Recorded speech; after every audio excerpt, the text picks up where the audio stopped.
રાજકોટના પાદરે આવેલા વેજા ગામમાં અત્યારે કુદરતનો પ્રકોપ નહીં પરંતુ મચ્છરોનો એવો આતંક જોવા મળી રહ્યો છે કે જેણે આખા ગામની ઊંઘ હરામ કરી દીધી છે। 1100ની વસ્તી ધરાવતા આ નાનકડા ગામમાં સ્થિતિ એટલી વિચિત્ર અને ગંભીર બની છે કે અહીં હવે માત્ર માણસો જ નહીં પરંતુ પશુઓને પણ મચ્છરદાનીમાં રહેવું પડી રહ્યું છે। ગામમાં ફેલાયેલી જળકુંભીને કારણે મચ્છરનો ઉપદ્રવ એટલી હદે વધી ગયો છે કે દિવસ રાત લોકોએ મચ્છરદાનીમાં કેદ રહેવું પડે છે। નવાઈની વાત તો એ છે કે આ મચ્છરો હવે સામાજિક સમસ્યા બની ગયા છે। ગામના યુવાનોના માંડવે તોરણ બંધાતા પણ અટકી ગયા છે કારણ કે મચ્છરના ત્રાસના લીધે બહારથી કોઈ દીકરી દેવા તૈયાર નથી। જ્યારે પણ કોઈ સગપણ માટે આવે છે ત્યારે મચ્છરોનો અડ્ડો જોઈને સંબંધ જોડ્યા વગર જ પરત ફરી જાય છે। માત્ર માનવ જીવન જ નહીં પરંતુ અબોલ પશુઓની હાલત પણ દયનીય છે। માલધારીઓએ પોતાના મોંઘા પશુઓને બચાવવા લાખોના ખર્ચે મોટી મચ્છરદાનીઓ બનાવી છે। ગમાણમાં ગાય ભેંસો મચ્છરદાનીમાં હોય તેવા દ્રશ્યો અહીં સામાન્ય બન્યા છે। તો ગ્રામજનોની એક જ માંગ છે કે તંત્ર જાગે અને આ નરક જેવી સ્થિતિમાંથી મુક્તિ અપાવે। મારું ગામ રાજકોટ મ્યુનિસિપલ કોર્પોરેશન હદ પછીનું પહેલું ગામ છે। શહેરી વિસ્તારનું જે ગટરનું ને બધું ગંદુ પાણી આવે છે તેના કારણે અત્યારે અમારી નદીમાં જળકુંભી ઉત્પન્ન થાય છે। તેના કારણે મચ્છરનો અતિશય ત્રાસ છે।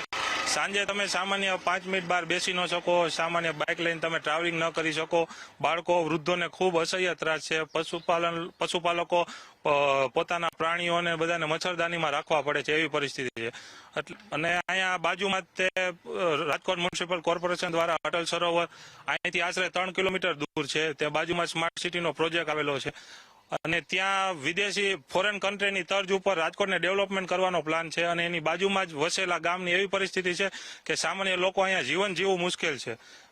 અમારી મજબૂરી છે, અમારે આઈકણે તો રહેવું છે પણ અમારે જો આ મચ્છરના ત્રાસથી અમારે સિટીમાં કામે જવું પડે તો છતાંય જો આનો નિકાલ કરતા હોય તો અમારે ગામમાં જ રહેવું છે। અમારે બહાર સિટીમાં કામ ધંધે કરવા નથી જવું। અમારે જો આમાં મજૂરી કરી માલઢોર છે અને હાચવી તો અમારું ગુજરાન એમાં હાલ્યા રાખે। જો આનો કોઈ મચ્છરનો કોઈ નિકાલ કરે તો અમે અહીં રહી શકીએ। બાકી ગામડું છોડવું પડશે? ના, બાકી અમારે ગામડું છોડવું પડશે। જો આ રીતના આ જ પરિસ્થિતિ રહી તો અમારે ગામડું છોડવું જ પડે। શું કરીએ અમે? આ ગામડામાં એવું છે સાહેબ કે આ મચ્છરનો ત્રાસ એટલો છે, રાક્ષસી માયા, બરોબર। હવે અમને એમ થાય છે પશુ લઈને વૈયા જાય બીજા ગામ, એવું પોઝિશન છે। આજે અમારા વડવાથી આ ગામમાં રહી પણ હવે તોફા છે, સમજી ગયા। કોઈ આનો મુશ્કેલી એટલે એની તમે વાત જ જવા દો।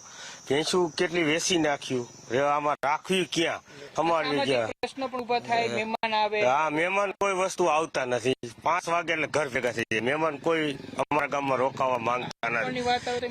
હા, મચ્છરની વાત આવે જ ને હક પણ યાર કે અહીંયા કેમ દીકરી દેવી આ ગામમાં, કે આ ત્રાસ એટલો છે। 7 વાગ્યા પછી તો ઘર બાઈને લીકરાતું નથી। બાબુ અધિકારીઓ કોઈ જવાબ નહીં દેતા? કોઈ જવાબ દેતું નથી। આજ 15 વર્ષથી એક ધારું આવું હાલે છે આ ગામમાં। હા, 15 વર્ષથી આ તબલીગ હાલે છે। આ રાજકોટનું પાણી આવ્યું તેનું આ ગામમાં કોઈ જાતની તબલીગ નહોતી, બરોબર। કોઈ અધિકારી આનું કોઈ સમજ જોતા નથી। તો એવું છે કે ભાઈ મચ્છરનો બહુ ત્રાસ છે વેજા ગામમાં।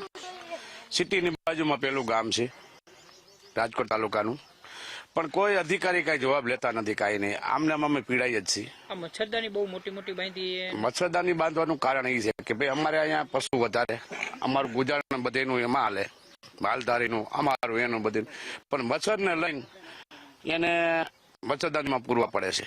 પછી ન પૂરી તો માંદા પડે એટલે દૂધ ન આવે। હવે અમને ઘટાડો ને ઘટાડો, પણ કોઈ અધિકારી રહ્યા કોઈ કાંઈ મગજની અંદર લેતા નથી। સામાજિક પ્રશ્નો પણ ઉભા થયા છે મચ્છરના કારણે? હા, એ સામાજિકમાં એવું છે કોઈ કુટુંબ રોકાવા આવતું નથી। પછી કે સાંજે પડે અમે દિવસનો આ પ્રસંગ કરી, લગ્ન પ્રસંગ કરી, કોઈ કાંઈક બીજા પ્રસંગ કરી, તો અમારે એ દિવાળી પહેલા કરવું પડે। અમારે ઉતાણી પછી કરીને એ પ્રસંગ ન કરી શકીએ કારણ કે મચ્છરનું લઈને કોઈ હગા કુટુંબ આવી ન કે। બીજા ગામમાં ત્રાસ મચ્છરનો બહુ જ, દિવસ નાય રાખી સાંજે તો અમારે પૂરવા જ પડે। કઈ રીતે તમે દોવા ટાણે કે અમારે ઈ પૂરી તી પછી દોવા દૂધ દોવા ટાણે બહુ જ વાંધો। દીકરા દીકરીનો વ્યવહાર થાય છે? કાંઈ ન થાય, કોણ આવે, વાંધો જ પડે બધે મહેમાનમાં બધું। શું કે આ મચ્છરના ત્રાસે, મચ્છરના ત્રાસે કોણ આવે? મહેમાન ન આવે, દીકરી કોઈ નથી દેતું? કોઈ ન દી, મચ્છરોનો ત્રાસ ન માત્ર રાજકોટ શહેર પરંતુ રાજકોટ શહેરની ભાગોળે વસેલા ગામોના લોકોને પણ એટલી જ પીડા આપી રહ્યો છે. આપ આ દ્રશ્યો જોઈ રહ્યા છે કોઈ લીલોતરીના નહીં પરંતુ વેજા ગામની જે નદી છે તેની અંદર વ્યાપેલી જલકુંભીના છે અને જલકુંભીના કારણે મચ્છરોનો ઉપદ્રવ વેજા ગામ અને આસપાસના ગામના લોકોને પીડા આપી રહ્યો છે. સાંજે 5 વાગતા જ અહીંયા મચ્છરોનું સામ્રાજ્ય છવાઈ જાય છે અને તેના કારણે ગામમાંથી હવે ધીરે ધીરે માઇગ્રેશન પણ શરૂ થયું છે. એટલું જ નહીં પરંતુ વેજા ગામની અંદર સામાજિક પ્રશ્નો પણ મચ્છરોના કારણે ઉદ્ભવી રહ્યા છે. આ પીડાથી ક્યારે મુક્તિ મળશે કેવું અત્યારે મુશ્કેલ લાગી રહ્યું છે. કેમેરામેન વિપુલ બોરીચા સાથે મયુર સોની, સંદેશ ન્યૂઝ, વેજા ગામ.